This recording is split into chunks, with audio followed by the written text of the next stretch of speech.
Aww.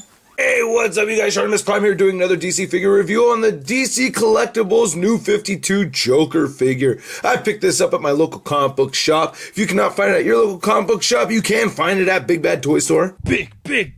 Get your big badass toys at BigBadToyStore.com.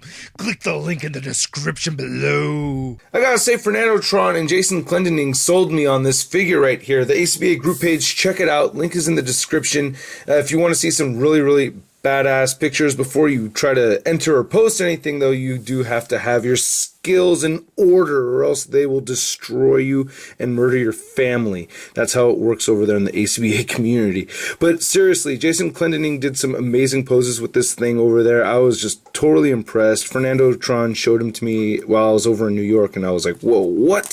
So I had to pick this guy up. So very cool figure. Let's take a look at the packaging, and then we'll go over all the accessories. So we have the front of the packaging over here. It looks very cool. And then taking a look at the side, we could see it says sculpted by Phil Ramirez. I like that. On the back it says, in this way we also have Black Manta and Captain Cold available. And then I really like this cool silhouetted picture of the Joker on the other side of the packaging. Very cool. So the first accessory we're looking at is this pipe wrench over here. Looks very cool. I like the paint detail on it. You can see it has like some black wash in there. I like the silver paint applications right here and right here.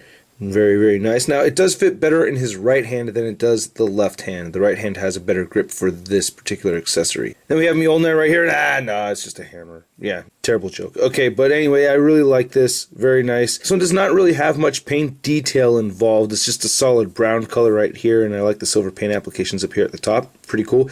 And again, all these weapons are going to fit better in his right hand than in his left hand. Then we have this saw over here. Nice sculpt. I do like all the ridges right here on the handle. That's very cool. And of course, on the saw itself, it did come out very warped on mine, so I need to run it under some hot water or use a hair dryer to try to straighten this thing out. And then we have some pliers over here, which do not function, but they look pretty cool, so there you go. And this accessory is actually the one that does fit better in his left hand. Damn it, I love what Phil Ramirez has done here. This is so grotesque and so awesome at the same time.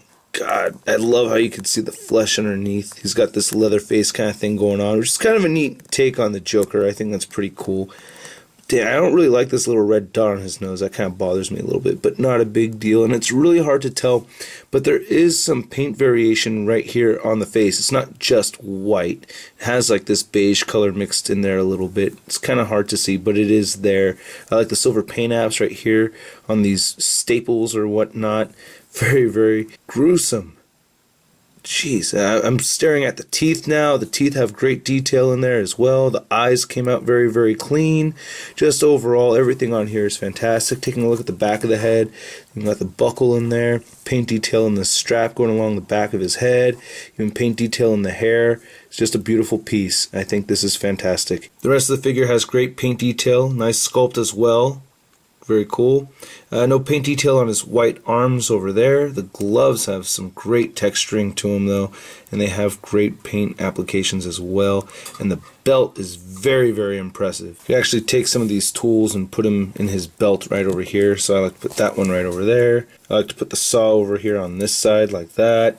And then we could put the pliers over here. And then I guess he has two sets of pliers, and then you can put the hammer over here in the back pocket if you want to. So I don't know, doesn't make sense to have it hanging out that way, but I think this is very cool. I really like this. I wish you could take out all the tools, but not a big deal. I still think it looks great.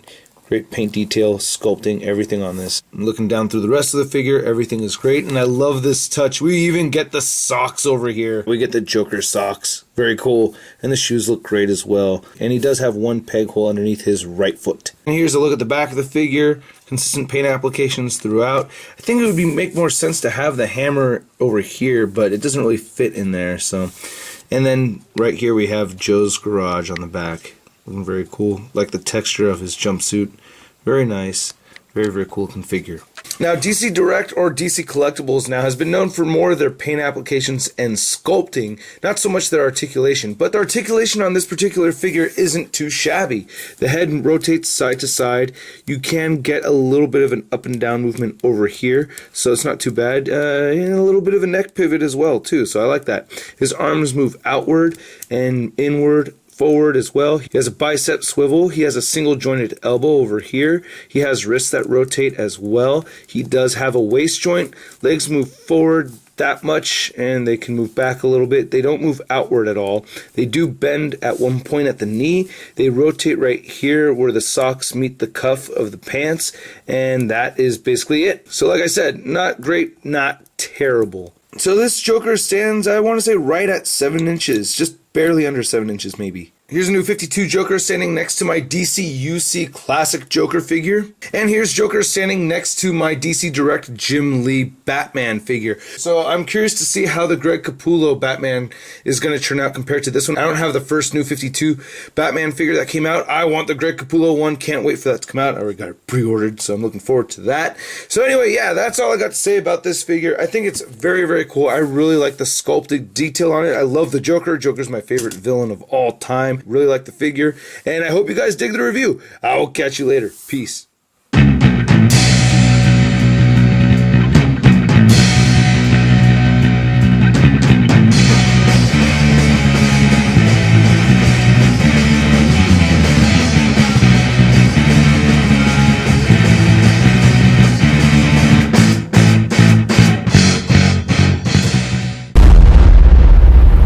That's crispy. 52 Joker. I gotta give a big thanks to actually